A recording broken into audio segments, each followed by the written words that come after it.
ला अदवा वला तीरत वला सफ़र वला हामत औ कमा क़ाल नबी सल्लल्लाहु अलैहि वसल्लम। हिन हदीस पाक जी तशरीह पहिरियां थियल आहे। मां काफ़ी दफ़ा अवां जी ख़िदमत में इन जे मुतालिक़ अर्ज़ु कयो आहे। सफ़र जे महीने खे मनहूस सम्झणु इहो असांजे मुआशिरे जो हिकिड़ो अजीब तसवुरु आहे, जंहिंमें सम्झंदा आहिनि त हीउ सफ़र जो जेको महीनो आहे इहो मनहूस आहे, इन में शादी नथी करे सघिजे या इन में सफ़र न कजे, नओं घर न ठाहिजे। ऐं बिलख़ुसूस के माण्हू त चवंदा आहिनि त हिन महीने में 13 तेज़ियूं हूंदियूं आहिनि। उहे 13 तेज़ियूं छा? इन जो मतिलबु आहे त हिन महीने जूं पहिरियूं जेके 13 तारीख़ूं आहिनि चवंदा आहिनि उहे त मनहूस आहिनि। ऐं इहो बि तसवुरु आहे त हिन महीने जी का अरबा जेका आहे उन अरबा ते को बि कमु न कयो वञे। मां हदीस पाक तव्हांजी ख़िदमत में अर्ज़ु कई। उन खां पहिरियां मां तव्हांजी ख़िदमत में हुज़ूर अकरम सल्लल्लाहु अलैहि वसल्लम जी ज़िंदगी जा चंद वाक़ियात अर्ज़ु कयां। हुज़ूर हिकु त बिलफ़ेल इन सफ़र जे महीने में सफ़र बि करे ॾेखारियो आहे त पंधु करणु, काॾे वञणु, काॾे सफ़र करणु हिन महीने में मनो कोन्हे।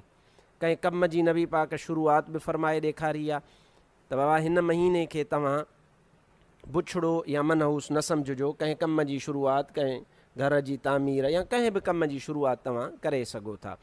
नबी पाक इन महीने में शादी बि करे ॾेखारी आहे त हिन महीने में शादी बि करे सघिजे थी। बिलफ़ेल पाण उहे कम कयूं। ऐं उन खां अलावा वरी नबी पाक पंहिंजो ज़ुबानी हुकुम बि जारी फ़रमायो त सफ़र खे मनहूस सम्झणु का बि ॻाल्हि नाहे, इन जी का बि हैसियत नाहे।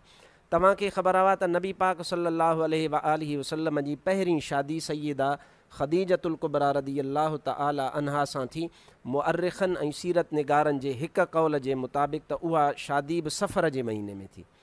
नबी पाक सल्लल्लाहु अलैहि वसल्लम जी शादी बीबी सफ़िया सां, इहा त मुत्तफ़क़ अलैह ॻाल्हि आहे सीरत निगारनि वटि त उहा बि सफ़र जे महीने में थी आहे।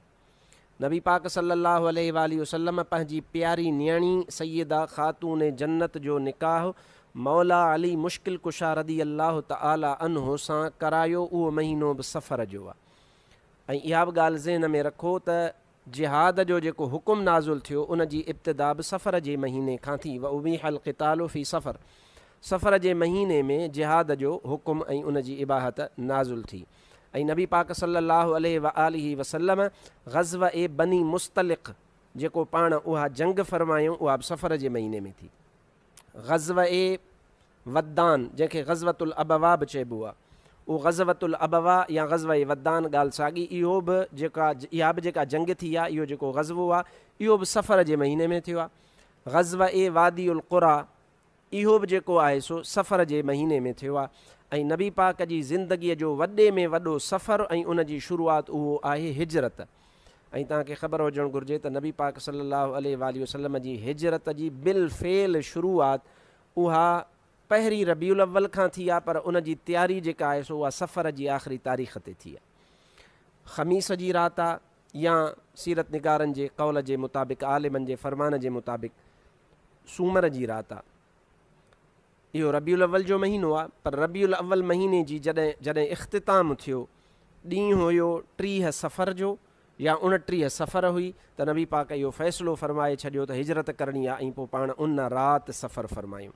लिहाज़ा जेकॾहिं सफ़र करणु, काॾे वञणु मन हुजे हा, शादी करणु मन हुजे हा, त पोइ मां सम्झां थो त नबी पाक सल्लल्लाहु अलैहि वसल्लम इहे कम न फ़रमाइनि हा, पर पाण करीमन बिलफ़ेल बि इहे कम सफ़र जे महीने में फ़रमाया। बीबी सफ़िया सां पाण शादी फ़रमायूं ऐं उहा शादी फ़रमाए करे इहो तव्हां असांखे दर्स मिलियो त हिन महीने खे मनहूस न सम्झियो वेंदो। मनहूस का बि शइ न हूंदी आहे। लिहाज़ा नबी पाक सल्लल्लाहु अलैहि वसल्लम जा जेके सचा उम्मती आहिनि ऐं शरीयत पाक जी ॼाण रखो, शरीयत पाक खे चङी तरह सम्झो। माइनि वारी औरतुनि वारे ख़्यालनि ते, माइनि जी पंहिंजी हिकिड़ी शरीयत हूंदी आहे, उन ॾे न वञो। बाबा मायूं हीअं थियूं चवनि त मच्छियुनि खे अटो ॾिबो आहे, मच्छियुनि जे लाइ जेको आहे सो दाणो पाणी रखिबो आहे, वॾियूं मुसीबतूं हूंदियूं आहिनि, वॾा मसइला टरी पवंदा आहिनि। इन जो को बि वजूद नाहे। बुखारी में, मुस्लिम में, अबू दाऊद में लफ़्ज़ मौजूद आहिनि।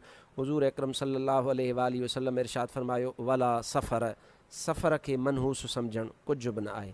अल्लाह ताला तव्हां असांखे सम्झ नसीब फरमाए ऐं अल्लाह तबारक व तआला तव्हां असांखे शरीयत पाक ते मुकम्मल अमल जी तौफ़ीक़ नसीब फरमाए। अॻिते पढ़ो।